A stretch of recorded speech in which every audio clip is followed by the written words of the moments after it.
tradesmen, businessmen, people like that. People who are working for material goals.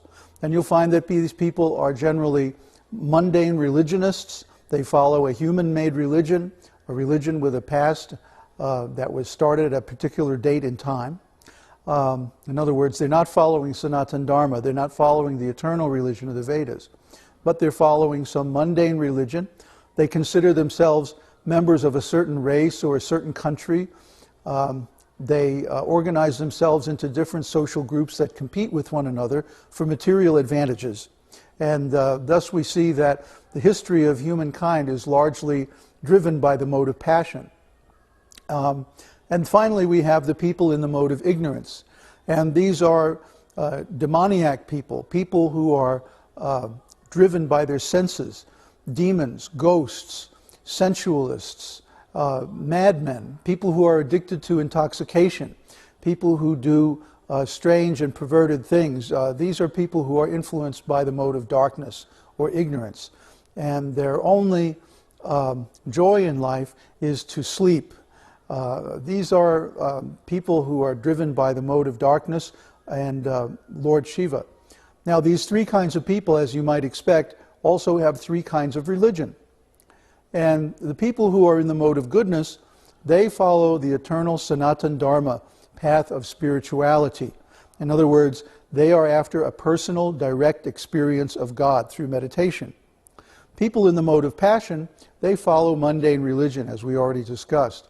And people in the mode of ignorance, they follow magic, black arts, voodoo, things like that.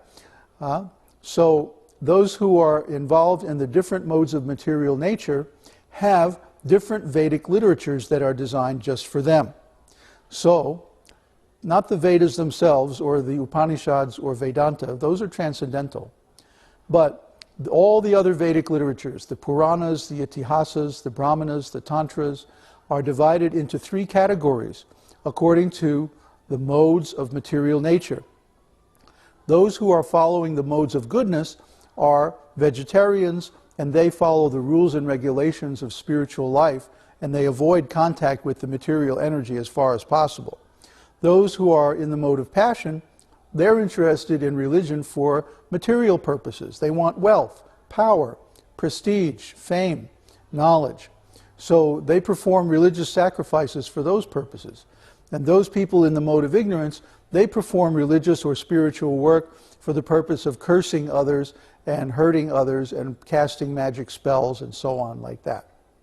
So the Vedas are divided into three groups of literatures, and different methods are prescribed for these three different groups of people. Now, the esoteric teaching is actually above all these three. It is meant for people who have been practicing in the mode of goodness for some time, yoga, meditation, things like that, and who want complete release from material existence. People who want to find their actual eternal spiritual identity. People who want to go back to the spiritual world and leave this material world of suffering forever. That is the nature of the esoteric teaching, and that is the type of person that this teaching is aimed at. So again, the point here is that we must become familiar with the Vedic literature if we are going to understand yoga, meditation, tantra, and allied subjects. The Vedas, or Vedic literature in general, are both the source and the context for all these teachings and practices. And here's a very, very important point.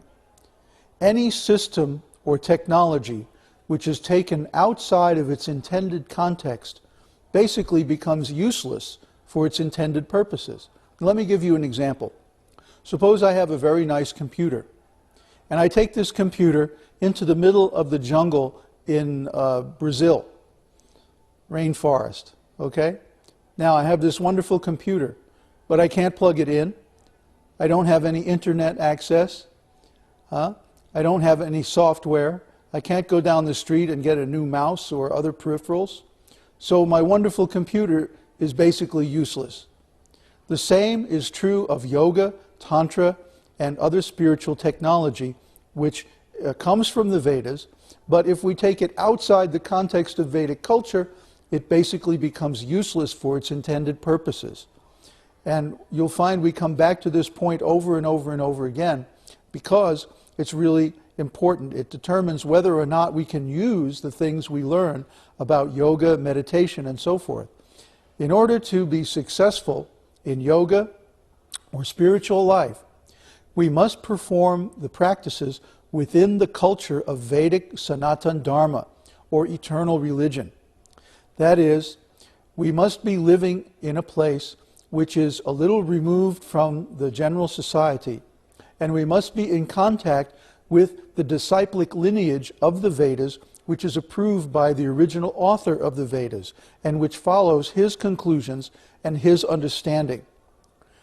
The esoteric teaching is the lineage going back to the original author of the Vedas, Srila Vyasadeva.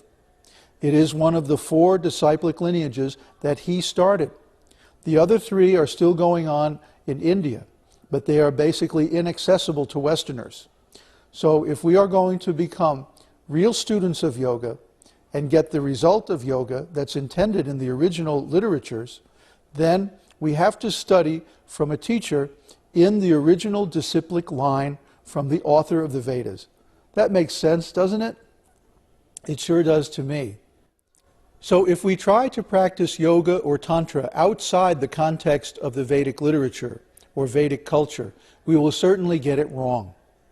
And we certainly will not get the result that yoga can actually give us. Yoga is a tremendously powerful discipline.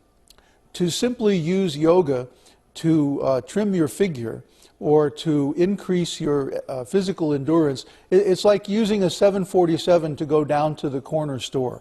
I mean, it's just a ridiculous thing.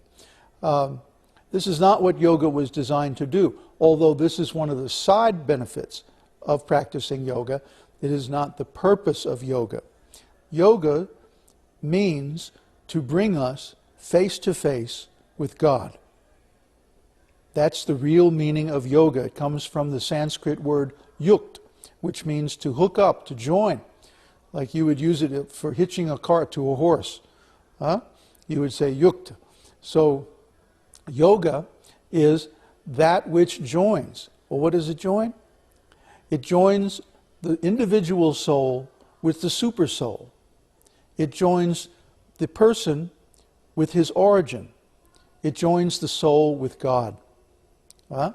That's the real meaning of yoga. And that is how we will use the word from now on in these seminars, because that's the Vedic definition of the term. Okay, yoga is a far grander and more powerful thing than the people down at the corner yoga center are going to teach you, because they will not give you access to the original source codes of yoga in the Vedas. However, the esoteric teaching is the summary of those codes.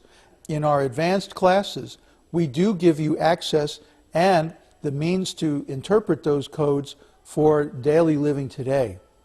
So stay with us, and as we go deeper into the esoteric teaching, you will learn all these things, not only in theory, but in practice.